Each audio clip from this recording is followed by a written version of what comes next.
Paano kaya kung wala ang tropang nudes?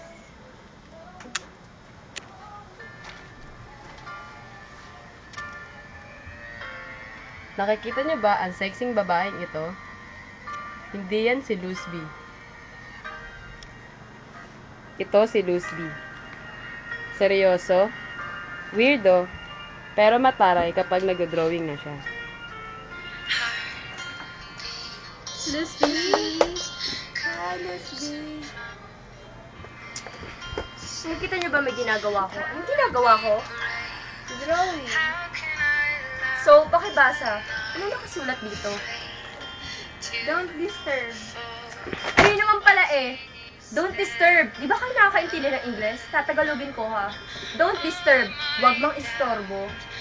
So, anong ginagawa niyo nang istorbo kayo, di ba? Umalis na nga kayo dito na wala na akong gana sa inyo. Mga kaalbad na.